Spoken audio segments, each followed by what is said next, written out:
Dragons rejected every peace offering until a little human boy offered them his beloved candy.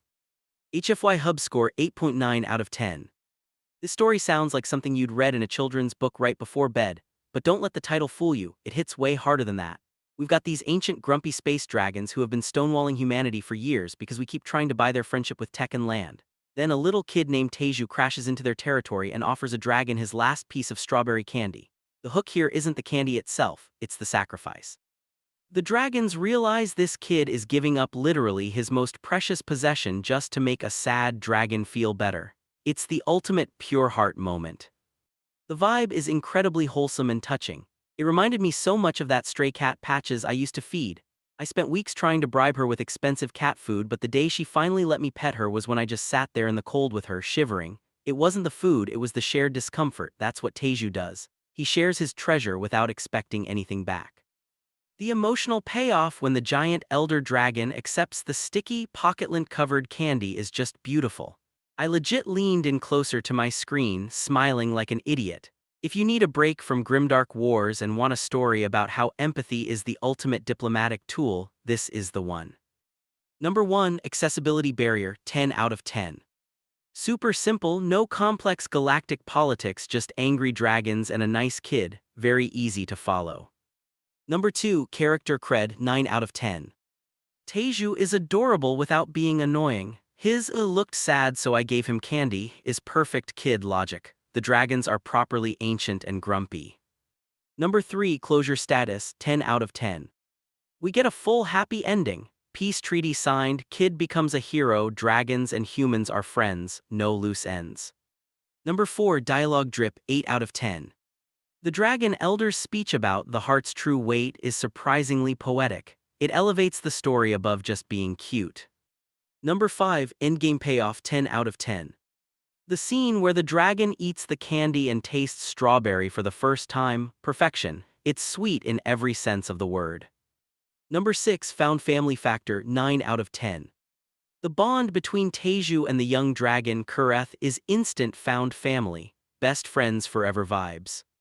Number 7, HFY Video Length, 1530 min. Perfect length, it builds the tension of the crash and the standoff without dragging on too long. Number 8, Logic Coagulation, 8 out of 10. It runs on fairy tale logic, but it works within the story. The dragons valuing sacrifice over material goods makes sense for an ancient race. Number 9, Narrative Gut Punch, 6 out of 10. The backstory about the candy being the last gift from his dead grandmother adds a layer of sadness that makes the gift meaningful. Number 10, Packing Pulse, 9 out of 10. Moves at a nice steady clip. The crash, the standoff, the resolution, it all flows naturally. Number 11, Possible Sequel, no. The story wraps up everything. We don't need to see the tax implications of dragon-human trade agreements. Number 12, POV Perspective, 9 out of 10. Switching between the stressed adults and the innocent kid works really well to show the contrast in their approaches. Number 13, The Human Edge, 10 out of 10. Teju proves that the human edge isn't always about fighting, sometimes it's about radical empathy and sharing snacks. Number 14, The Onion Factor Tearjerker score, 8 out of 10. I got misty-eyed when the elder dragon explained why the candy mattered. It's a real faith in humanity restored moment. Number 15, Thematic Resonance, 10 out of 10. The theme of true sacrifice versus transactional giving is strong and well executed. Number 16, Trope Remix score, 8 out of 10. Takes the first contact trope and solves it with a toddler instead of a soldier, a refreshing twist. Number 17, Visual Bang per Buck, 9 out of 10. The imagery of the glowing dragons on the mountain peaks at night is really cool, very cinematic. Number 18, Wholesomeness out of Cozy rating, 10 out of 10. Off the charts, it's a warm hug of a story. Even the scary crash leads to a nice campfire scene. Number 19, World Building Vibe Check, 8 out of 10. The dragon culture of valuing sacrifice is interesting. It makes them feel like more than just big lizards.